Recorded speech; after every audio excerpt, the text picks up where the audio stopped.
Dans un levain, en fait, il y a une communauté de micro-organismes qui est composée à la fois de bactéries lactiques et de levures. Donc il y a une espèce de levure à 2 espèces de levures qui dominent la communauté microbienne, et puis de 1 à 3 espèces de bactéries lactiques qui dominent aussi avec les levures ce levain.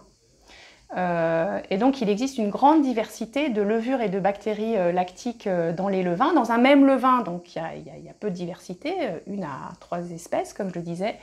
Mais quand on regarde l'ensemble des levains français ou du monde entier, en fait, il y a une très grande diversité de bactéries et de levures. Donc on connaît plus de 75 espèces de bactéries lactiques dans les levains, et on a aussi décrit plus de 40 espèces de levures dans les levains. Et en fait, ce qu'on a montré, c'est que cette diversité microbienne dans les levains, qui est maintenue par le processus de fabrication du levain, en fait, elle dépend des pratiques boulangères. Elle ne dépend pas de la géographie, c'est-à-dire qu'il y a des espèces qu'on retrouve dans le monde entier. C'est le cas par exemple de la levure de boulangerie Saccharomyces cerevisiae ou de la bactérie lactique Fructolactobacillus sanfranciscensis, qui sont 2 espèces très très communes des levains. Donc il n'y a pas de structuration géographique, mais en revanche ça dépend des pratiques. Et ce qu'on a montré, c'est que finalement selon les pratiques boulangères, c'était pas les mêmes espèces. Donc en fait on peut classer les pratiques boulangères en 2 grands types de pratiques.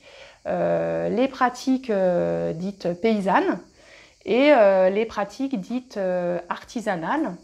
Et donc on ne va pas retrouver les mêmes espèces chez les boulangers qui auront des pratiques paysannes et chez les boulangers qui auront des pratiques artisanales. Alors certaines fois on retrouve les mêmes, mais souvent on ne retrouve pas les mêmes. Donc ça veut dire que finalement si on maintient la diversité des pratiques boulangères, on maintient aussi la diversité microbienne des levains.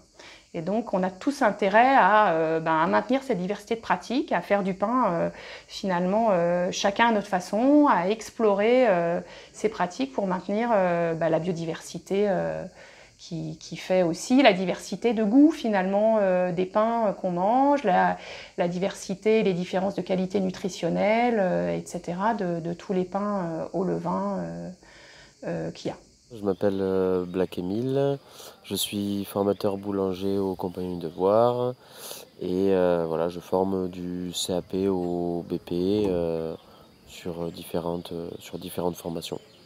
Il y a un toucher de pâte qui est beaucoup plus vivant, maîtrisable par l'homme. La levure, voilà, on a une accélération très rapide et il faut suivre des temps très précis, alors que le levain, justement, on doit s'adapter au levain et c'est pas l'inverse. Voilà, c'est pas la pâte qui s'adapte à l'homme, c'est l'homme qui va s'adapter à la pâte et essayer de comprendre comment la travailler. Ensuite, justement, j'aime bien cette biodiversité qu'il peut y avoir de ferments, de textures, le fait de changer un seul élément, que ça soit sur la texture, que ça soit sur les temps de rafraîchis, que ce soit sur l'eau qu'on peut y rajouter. Enfin voilà, beaucoup d'éléments vont venir changer la stabilité du levain et c'est ça qui est assez intéressant.